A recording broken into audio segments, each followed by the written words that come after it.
Bienvenidos a otro capítulo de Off-Broadway México. Y sí, tenemos puesta la misma ropa que en el video pasado, porque estamos de vacaciones y grabamos el mismo día para poder dormir. El día de hoy vamos a hablar de una puesta en escena que fue aquí en Monterrey, en el Teatro Versalles, 12 Princesas en Pugna. 12 Princesas en Pugna es una obra escrita por Quechu Muñoz, que es un personaje ya bastante establecido dentro del medio. Participó dentro de Los Miserables y también ha participado dentro de múltiples obras de bastante calibre en la Ciudad de México. Esta obra empezó, de hecho, en Ciudad de México. Y aparentemente fue lo suficientemente grande y reconocida como para ser traída hasta acá a Monterrey, exportada por Talento Regio, puesta en escena por un equipo local y bastante talentoso. Sin embargo, tenemos que empezar con un disclaimer. No nos gustó. Esta obra no nos gustó y lo que queremos es hacer un pequeño análisis de por qué no nos gustó. Y la verdad es que hay mucha gente en esta obra que es muy talentosa y nos gustó el trabajo que hicieron. Entonces vamos a hablar de eso primero y luego vamos a hablar de lo demás. Porque queremos discutir esta obra. Y la verdad, yo sí soy de la opinión de que todos los que ven este video deberían de ir a ver esta obra. Y deberían de ver esta obra porque necesitamos tener discusiones sobre lo que habla el material, sobre cómo habla el material y sobre lo que comunica hacia la sociedad y por qué nos estamos riendo de él algunos. Ahora, para empezar este video queremos ir por qué nos gustó de 12 Princesas en Pugna. Y una de las cosas que más nos gustó fue definitivamente la actuación de muchísimas de estas chavas. El cast realmente está muy talentoso. Es ya maravilloso. Las hemos visto actuar en otras ocasiones. De hecho, a la mayoría de ellas los conozco por otras obras u otros materiales en los que han participado. Algunas son chavas que acaban de salir de la escuela, otras ya llevan un rato haciendo su carrera teatral. Algunas de ellas ni siquiera han salido todavía de la escuela. Y es muchísimo talento. O sea, realmente es muchísimo talento. El cast fue maravilloso. Y hacen muchos juegos, tanto corporales como con sus cues y juegos verbales que son bastante agradables. Su entrega a la comedia, que es súper importante en la comedia. Que te entregues a la estupidez. Fue full, fue completa, fue 100%. Porque lo más maravilloso de una obra de comedia es el hecho de cuando el actor no se está tomando en serio. Sobre todo una que es así de fársica. Para nosotros los standouts, a pesar de que realmente todo el cast fue bueno, serían Alejandra Rosas como Pocahontas. Es que no me puedo dejar de reír. Güey. Perdón si no te gusta que te digan güey. Pero no mames. Esa entrega que tuviste a Pocahontas. el humor físico, Fue las maravilloso. caras, el desplazamiento corporal. Yo no sé cómo te aguantas, Larisa, todo ese tiempo. O sea, porque yo te veía y no podía. O sea, no podía con todos tus movimientos, con tu búsqueda del aire. Y sus interacciones aparte con los demás personajes, porque ahí esto estaba más rico, era el hecho de toda la interacción y no pierdo nunca el personaje. Y aparte que es un personaje tan out there, o sea, out. Angie Anaya la hemos visto en la UDEM un par de veces y ella fue Campanita y We Loved It, fue muy adorable, que creo que es como era la intención que le querían dar a Campanita en esta bola de mujeres histéricas. Y sigue súper feisty. O sea, Ajá. Me encantó que nunca perdió la esencia de Campanita. Porque aparte siempre la estaba buscando. Al ser un personaje que está en silencio durante toda la obra, es muy interesante ver sus acciones concretas durante el resto de el texto. Y su necesidad de que la vean. Y lo gracioso es que siempre está haciendo cosas muy pequeñas, diminutas, pero su compromiso es bastante grande y nunca la pierdes de vista. Al igual que Mulan. Mulan fue Luz Nereida. Luz también la hemos visto dentro de la UDEM y otras puestas en escena que ha empezado a estar haciendo fuera. Pero es que los cambios de voz y el lenguaje corporal de Luz y las expresiones, yo no paré de reír. No, al menos yo cada vez siempre quería verla. O sea, estuve toda la hora tratando de verla de ¿Qué está haciendo? ¿Qué está haciendo? ¿Qué está haciendo? Porque todas sus interacciones, todos de repente sus juegos corporales en los que ya se destanteaba y luego volvía a componerse y demás.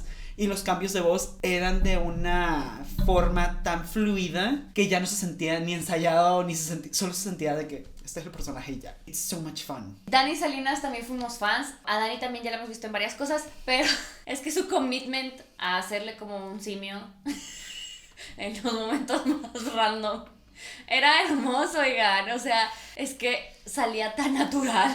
Lo curioso es que ya lo veías venir.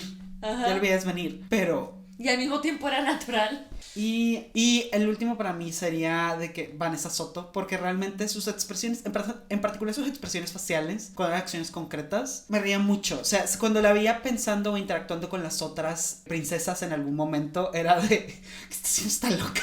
Porque aparte, Su Esmeralda is so unhinged and horny. Literalmente parecía salida de Cats. Era muy gracioso verla, o sea, solamente verla interactuar consigo misma o cuando estaba pensando acerca de cierta situación, era muy divertido. En general, todas las actrices fueron maravillosas. La química entre ellas se veía que it worked. Se notaba que realmente habían trabajado. Muchos de nosotros, a pesar de que nos gustaron, no vimos que pudieran de que sacar todo el potencial. Tuvo mucho que ver con el texto, o la manera que el texto interactuaba con ellas y la dirección que a veces ese texto tomaba. Que ahora vamos a hablar de lo que no nos gustó de 12 princesas en pugna. 12 princesas en pugna es una obra que intenta criticar los arquetipos de las princesas de Disney. Entonces te los van presentando por épocas de creaciones de Disney. Disney divide sus princesas famosamente por temporadas, camadas. Tenemos la edad de oro, tenemos el renacimiento, tenemos la edad del renacimiento nuevamente, tenemos la edad de plata, bla, bla, bla, bla. Existen muchas edades de Disney. Entonces entra las primeras que son Cenicienta, Blancanieves y Aurora. Entonces empezamos con esto. Cenicienta está limpiando y entran las otras dos. Y bueno, empezamos con los primeros chistes. Con las Blancanieves es que es la más vieja de todas, que está operada, que el botox, que bla, bla, bla, porque es la primera princesa. Y con Cenicienta es el hecho de que la pobretona, la trepadora, y que está gorda.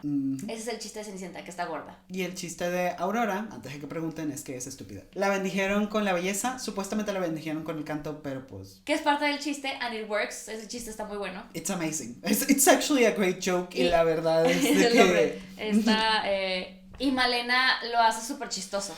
Malena realmente está comprometida hasta el final del mundo en ese personaje, sí. Y es algo que aprecio. Sí, nada es más maravilloso que ver a alguien actuando de estúpido. Sin embargo, de que hay un punto en el que ya, y ese es el punto, esta dinámica de el principio cuando ves que everyone's so poisonous. Una de las cosas que a mí me pareció que faltó ahondar es que está bien padre que estén basados en sus arquetipos de princesa, pero si vas a hacer una crítica al respecto haciendo los arquetipos, pues tendrían que tener conversaciones al respecto, y no siento que las tuvieran. Siento que las conversaciones que tuvieron fueron muy superficiales y luego llegó muy rápido al momento de, bueno, pero es que Disney solo quería mandar mensajes bonitos, después de estarlas viendo como una hora peleándose entre ellas, diciendo que son viejas y cirugiadas y gordas y zorras. Ahora, ¿a qué viene esto? Aquí solo estamos hablando de las primeras tres, y aquí es donde se establece lo primero de la trama. Literalmente, la trama es: Cenicienta está armando una cena para que vengan las 12 princesas de la compañía, sí, porque podemos hablar de la compañía porque no podemos hablar de Disney, a que vengan a su castillo porque ella necesita darles una noticia súper importante y necesita que todas estén presentes para apoyarla. Entonces después entran las siguientes princesas, que son Jasmine, Ariel, Bella, Mulan y Pocahontas, las cuales antes de entrar llega Campanita, la cual no entra como una princesa, pero cronológicamente sería la que seguiría. Y Campanita pues era usado dentro de la marca de las princesas hasta que pues crearon la marca de hadas de Disney. Entonces, it tracks. El hecho es de que no podemos hablar de Disney porque derechos y no queremos ser demandados, pero podemos hablar de la compañía porque estamos haciendo fair use, estamos criticando y analizando el material. Y pues entra Campanita, todos hablan con Campanita, bien felices, y después de esto es cuando tenemos el primer turn for the worse. Entra Jasmine con una granada y una metralleta. ¿Por qué? Porque Medio Oriente, aparte de un acento muy pesado y algo racista. Ahora, ¿por qué es racista? Porque ella tiene un acento y las demás no. ¿Cuál fue su diferenciación de las otras? Porque ninguna de ellas fue afectada por sus tiempos, porque las analizamos todas sus estereotipos de una manera más. ¿Por qué no le hicieron un acento alemán a Blancanieves? ¿Por qué no le hicieron un acento francés a Aurora? Ahora, también, ¿por qué el tiempo avanzó con Jasmine al punto que ella está en guerra ahorita en su país árabe, que ni siquiera sabemos cuál es, y las demás princesas no avanzaron en el tiempo? ¿Por qué queremos usar el chiste de un país en guerra con nuestro personaje árabe? Y aparte que no entra en una justificación, o sea, no hay una justificación temporal o una justificación de por qué pasó el tiempo, porque ya podría darla, podríamos hacer un análisis de que, pues a mí me crearon en un tiempo que no representaba esto, pero ahora yo estoy dentro de esta percepción porque así me percibe la audiencia. Y no avanza la historia tampoco, o sea, es un chiste que dura 3 segundos, la granada que avienta. Y luego de eso, ese es nuestro primer roce con oh, so we're going there. Más adelante entra Mulan, y Mulan es un estereotipo lésbico. Empezando con ella también tiene un acento. Entonces ya estamos hablando de que Otro estereotipo racista asiático del uso de las L's. pues las blancas no tienen acentos, pero pues si quieres poner los acentos, pues todas tendrían que tener. Y luego también tiene que ver mucho del casting, que entendemos muy bien que pues vivimos en Monterrey, tampoco es como que vamos a conseguir los actores todos los que necesitamos y de las razas necesarias para representar los roles, pero pues vemos a una muchacha blanca vestida de una mujer asiática haciendo un acento chino, Estereotípico también. luego siendo juzgada como una japonesa y otras cosas y bla bla, Y luego entramos con el estereotipo lésbico que tenemos. que es de ella también tiene una confusión de género gracias a lo que hemos visto dentro de... Que es muy problemático y hemos hablado de eso también en otros videos con la comunidad LGBT, que dentro de las personas que son homofóbicas tienden a confundir mucho lo que significa el género con ¿La sexualidad? Con la orientación sexual. Entonces están haciendo chistes aportando más a esta confusión. Porque la hacen lesbiana y una lesbiana muy agresiva. O sea, literal se convirtió de que como que de repente es Mulan y de repente es Li Shang, pero con tendencias de repente casi es violar. de repente es un hombre acosador. Literal, un hombre acosador. Que en contexto algunos de los chistes, they're really funny sometimes. Sí, pero le quita todo el empoderamiento a Mulan. Como Mulan no es un personaje que en sí es gracioso. Y para hacerla graciosa, le quitaron toda su esencia. Y luego tomamos a el personaje de Esmeralda más adelante. Esmeralda desde su creación en Disney es un personaje problemático. Esto es muy importante decirlo. Es muy importante decir que... Primero no digan gitanos. Empecemos por ahí. Sí. No usen la palabra gitanos. Es un slur, dígase, es un término racista que afecta a toda una etnicidad, la cual no quiere ser llamada gitanos porque es un término derogativo creado dentro de las márgenes de Europa para ellos. Ajá. Entonces, empezando desde ahí, Esmeralda ya es difícil hablar sobre ella. Justamente una de las características que son muy agresivas contra esta población que son los romaní, la manera correcta de llamarlos son romaní, es justamente que son muy sexuales, que son depravados sexuales porque son paganos y no siguen la iglesia. Estamos hablando de época de Víctor Hugo, o sea, esto es una población que ha sido discriminada desde... hasta ahorita, hoy en día todavía. Entonces, esta obra probablemente no tenían este contexto cuando la escribieron así, pero lo único que hicieron fue agarrar los estereotipos que Europa tiene de los romanís y aventarlos y hacerlos, magnificarlos. Y tenemos una Esmeralda que se ha acostado con todos los príncipes. Una Esmeralda que se ha acostado con todos los príncipes. O sea, this may sound a little bit shady y no lo estoy intentando ser, pero si quieres hacer una crítica de las princesas, investígalas. Porque esto, entiendo la crítica que querían hacer, pero por quererla hacer graciosa, en vez de ser una crítica, termina siendo vamos a burlarnos de todos estos íconos para las mujeres. O sea, as a woman, para mí fue muy pesado verla. A pesar de que soy feminista y estoy consciente de los errores que pueden tener estos personajes, justamente como dice la obra, estas princesas también simbolizan mucho para nosotras, porque son las únicas heroínas que teníamos cuando estábamos creciendo. Y esta obra me las destrozó. O sea, en vez de construirlas, lo que hizo fue agarrar lo peor de ellas y magnificarlo. Y aparte fue lo peor femenino, porque lo interesante es de que mientras más princesas van entrando, solo vuelve una catfight. Nunca termina de deconstruir a las princesas más allá de sus estereotipos o porque funcionan dentro de... No es para nada todo feminista esta obra. Va a sonar muy mal, pero se nota que fue escrita por un hombre. Y mucho de esto también tiene que ver con que la obra trata de ser muy metatextual. ¿A qué nos referimos con esto? La metatextualidad es... Regresamos a términos que ya hemos usado, romper la cuarta pared. Es la idea de una obra que está consciente de que es una obra, o un texto que está consciente de que es un texto, o de un material que está haciendo la audiencia consciente de que está leyendo o interactuando con él. Esta obra decide romper la cuarta pared muchas veces para interactuar con la audiencia y al mismo tiempo de que romperla dentro del texto como para decirnos de que estamos conscientes de lo que estamos haciendo y diciendo, y tiene que ver con la compañía. Ya sé, tengo ojos pequeños, no pueden verme guiñar, pero... I'm trying.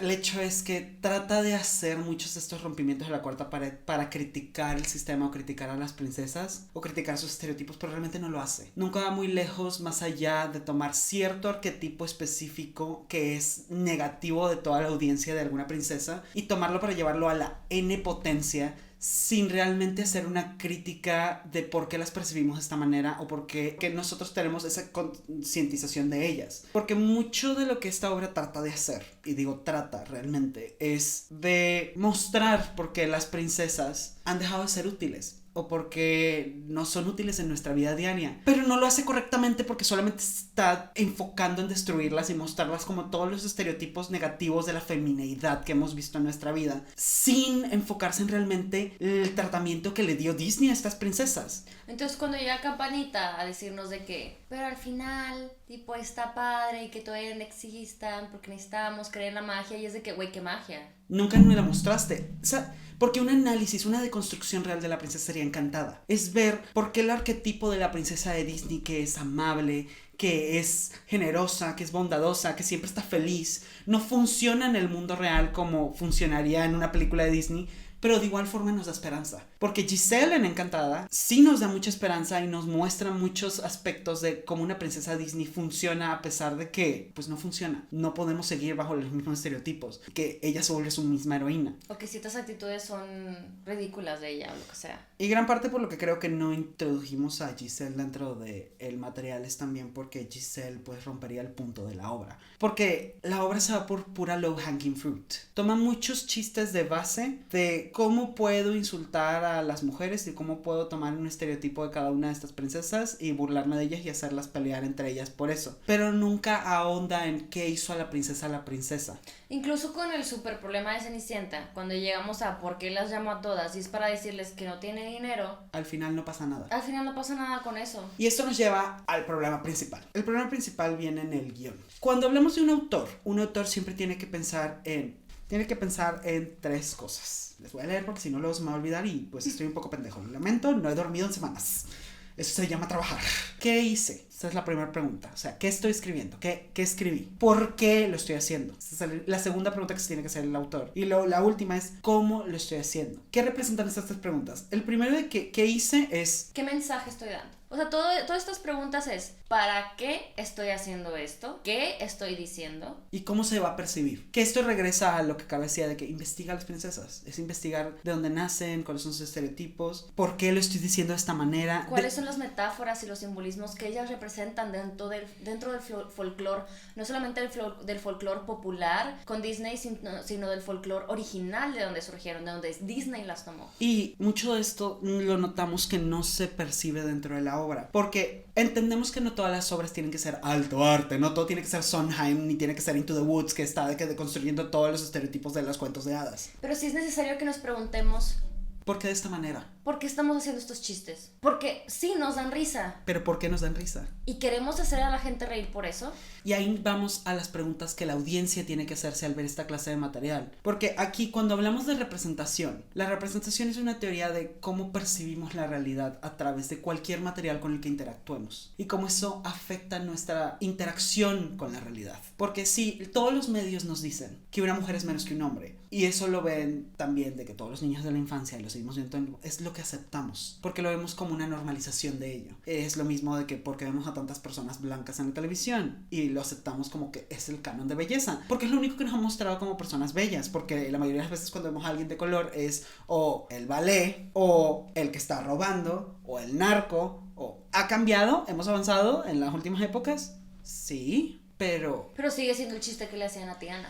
Una chica del Bronx, y regresamos a la codificación que vemos. Y aquí es de, ¿qué estoy viendo yo como audiencia? ¿Qué me está diciendo? ¿Me gusta? ¿Y por qué me gusta? Es súper importante, sobre todo en la comedia, que nos preguntemos como audiencia por qué nos están dando risa las cosas que nos dan risa. Sobre todo porque no queremos demonizar la comedia, pero todos estamos conscientes de que hay ciertos chistes que ya no tienen lugar en la sociedad que queremos tener. Y si lo seguimos haciendo porque son fáciles, no estamos aportando a nada.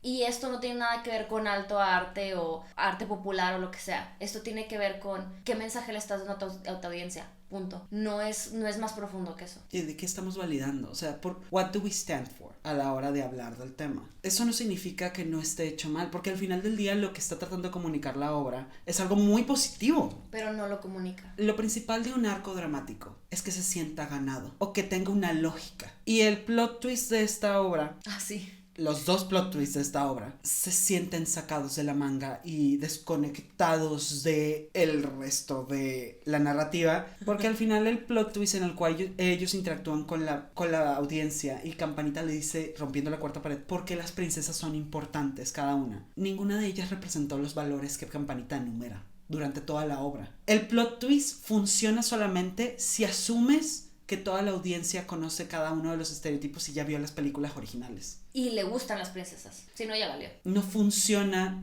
por el hecho de que realmente lo hayamos visto representado en la obra, porque ninguno de los personajes es agradable en la obra. La actuación es comendable, sí. Hay dirección escénica para los chistes que está bien hecha, sí. Hay justificaciones para esto, no. No hay una guía realmente que me permita llegar lógicamente al outcome al que me lleva la obra 2 veces seguidas. Porque el otro plot twist no lo voy a decir acá, espero que de verdad todo el mundo lo vea y vea la obra, pero no encuentro el arco narrativo para llegar a estas respuestas en ningún momento. Y de hecho, el final de la obra, como alguien que ha hablado mucho de temas de salud mental, tengo muchas aprensiones acerca de ello. Y al final, la última pregunta que tenemos que hacernos tanto como autores como audiencia es: ¿nuestro texto o nuestro material refleja o cuestiona la realidad?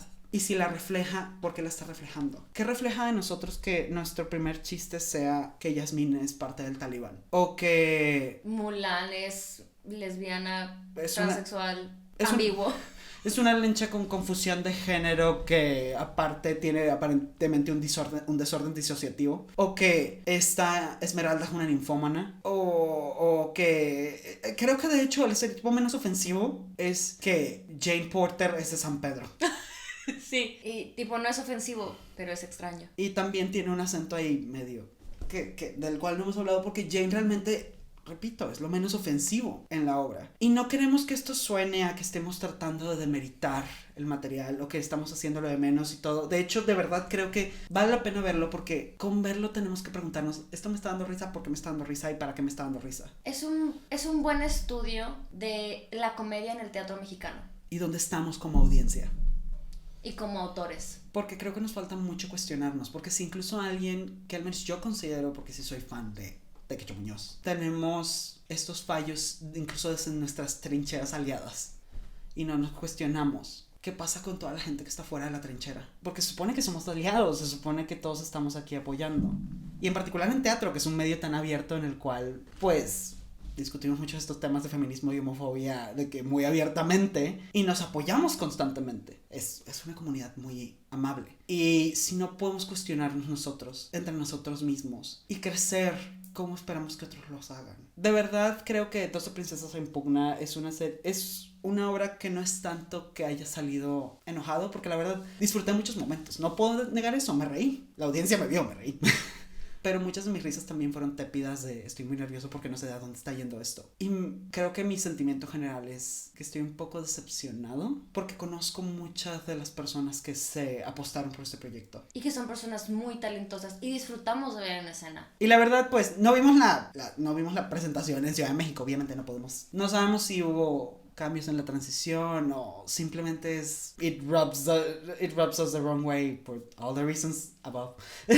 Pero lo más importante es que no es tanto que lo detestemos. Sí nos desagrada el texto, pero nos desagrada es porque queremos exigir más. Y nos desagradan beats de la dirección porque queremos exigir más. Porque sabemos la calidad que hay. Sabemos que la calidad que hay para contar historias. Y sabemos a dónde podría haber llegado este texto si se puliera más. Sobre todo porque hay vestigios, tanto en la actuación como en el texto, de mensajes tan hermosos. Pero el viaje, it's a bumpy ride. Y no se siente un emotional payoff. Y ha habido muchas obras de las cuales ustedes nos han visto aquí comentar, tanto positiva como negativamente, desde varios ángulos. O simplemente no mencionamos negativos porque queremos enfocarnos en lo positivo. Pero esta vez tenemos que hablar de cómo nos cuestionamos como audiencia. Y qué clase de material le estamos dando permiso de entrar en nuestras vidas. Sobre todo eso. Porque si este es el material que estoy viendo de los aliados y estamos solamente haciendo teatro para vivir, que lo entiendo, porque es difícil hacer teatro en México, tendríamos también la oportunidad de hacer mejor teatro para mejorar a la gente, ¿no? Improve the culture. Let's not make it any worse than it is. Y no tratemos a las audiencias como si fueran estúpidas y no se pudieran reír de otro tipo de chistes. Este fue nuestro comentario de 12 princesas en pugna en